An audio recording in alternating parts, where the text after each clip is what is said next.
Ito ang reading mo, Libra. Welcome back to our channel. Naway nasa mabuti kayong kalagayan while watching the channel. This is a general reading. Kayo nang bahalang magpalit-palit ng situation sa reading ko.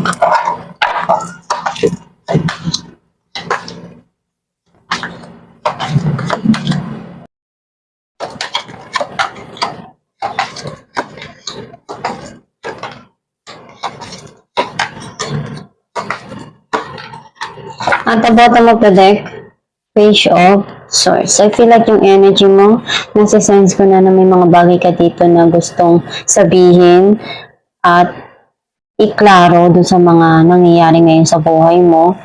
Some of you, you're removing some people in your life na alam mo hindi na nakakatulong, bagkos nakakagulo pa sa isipan mo sa mga nangyayari sa buhay mo. Ang mensahe ng card mo, nakikita ko na may darating dito na celebration. Some of you pwedeng magkaroon ng pag-aayos or reunion.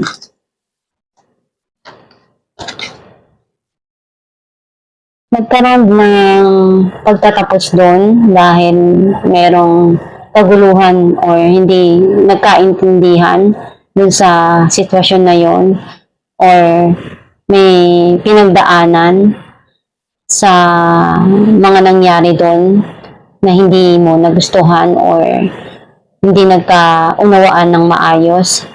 Some of you, meron dito darating na bagong transformation sa buhay mo na ibibigay sa'yo na new beginning.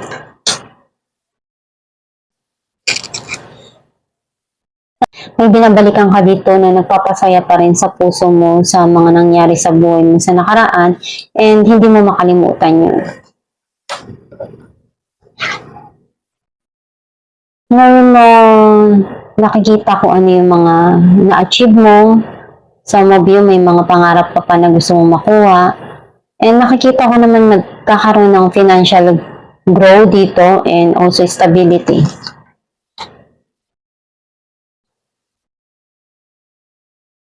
Nakikita ko dito na nagkaroon ng end of cycle dun sa sitwasyon na yon.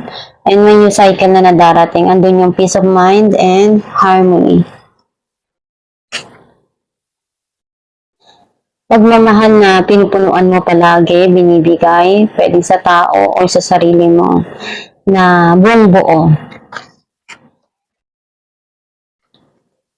Itong tao na to gusto niyang iparamdam yung pagmamahal na kaya niya pang maibigay.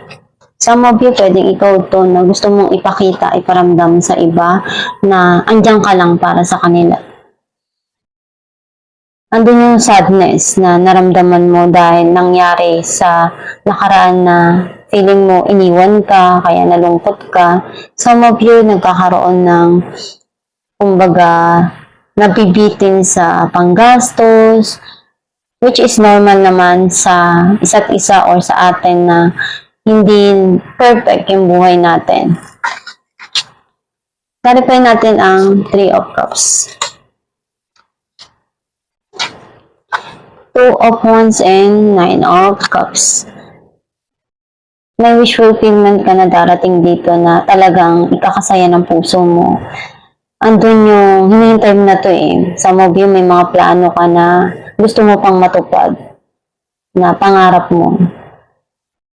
And which is magiging masaya ka dahil makukuha mo yun. Clarify natin ang The Hermit. 5 of Wands and the Emperor. Nagkaroon ng struggle and conflict dun sa sitwasyon na yon. And may mga naaalala ka lang na binabalikan mo sa nakaraan pero mas kinokontrol mo yung iisipin mo ngayon or nararamdaman mo dahil para sa'yo mas mahalaga na unahin mo na kung ano yung meron ngayon. Clarify natin ang Wheel of Fortune. The Fool and the Sun. Andun yung may mga sitwasyon na darating sa buhay mo na papasok and masaya ka naharapin to. Andun yung heal and also peace of mind na sisimulan mo. Clarify natin na 8 of Cups,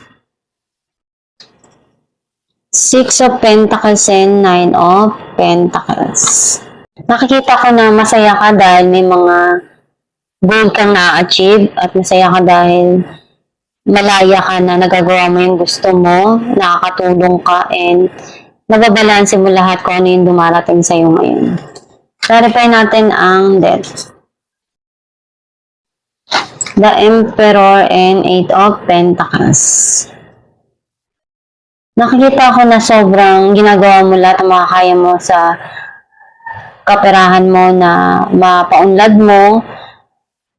And nakikita ko na unti-unting magta-transform, magbabago yan.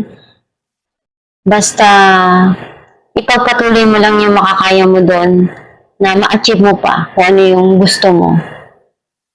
Because si Emperor, isa siyang leader ng isang kingdom, di ba? Ganun ka rin, kaya mo yun na i-lead. Dahil ikaw yung tipo ng tao na gagawin mo lahat ng makakaya mo pagdating sa gusto mo, sa trabaho mo, sa pera mo. Clarify natin ang 9 of Pentacles, 3 of Cups, and 7 of Pentacles. May ma-achieve ka na goal dito, magkakaroon ng celebration, and andun yung may maaabot ka na goal sa buhay dahil ginawa mo lahat ng makakaya mo para ma-achieve ko ano yung gusto mo na stability, pwede sa financial or sa career mo. And may celebration na darating dito. Clarify natin ang The Lovers, Page of Pentacles, and 5 of Cups. Nakikita ko na may mga plano ka dito na gawin and may panghinayang na nangyari sa buhay mo sa nakaraan, pero mas gusto mo ngayon harapin kung ano yung meron sa present mo and sa future mo. Clarify natin ang 5 of Pentacles, King of Pentacles, and 6 of Swords. Itong tao na to na lungkot siya ng sobra-sobra dahil naramdaman niya na iniwan siya na walang paalam, and hinintay niya na mag-heal yung situation or yung kanyang nararamdaman ngayon. And kapag kalmado na lahat sa kanya, iisipin kung paanong hakbang yung gagawin niya.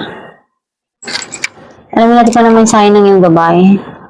Some of you, pwedeng ikaw to, naghihil na yung financial na estado mo ngayon. At kung ano yung mga nangyari sa nakaraan na nabibitin ka, unti-unti naman yan na magiging maganda ang dating ng iyong financial. Perfect timing. Now is the perfect moment for you. Act as your inspirations. The doors are open while you walk through them with us by your side. Don't delay or procrastinate, as all of the ingredients are ripe for your success. Everything and everyone is on your side, supporting and your positive outcome. Ang mensahe ng yung gabay na perfect timing. Now is the perfect moment for you to act on your inspirations. The doors are open while you walk through them with us by your side. Don't delay or procrastinate, as all of the ingredients are ripe for your success. Everything and everyone is on your side, supporting your positive outcome. Ang mensahe ng gabay na andun yung may mga tamang panahon at oras dun sa mga binibigay sa atin. Basta magdasal ka lang palagi, gawin mo yung nararapat na kaya mo dun sa bawat sitwasyon na binibigay sa iyo. And huwag kang magsawa na kumonek kay God dahil importante yun eh.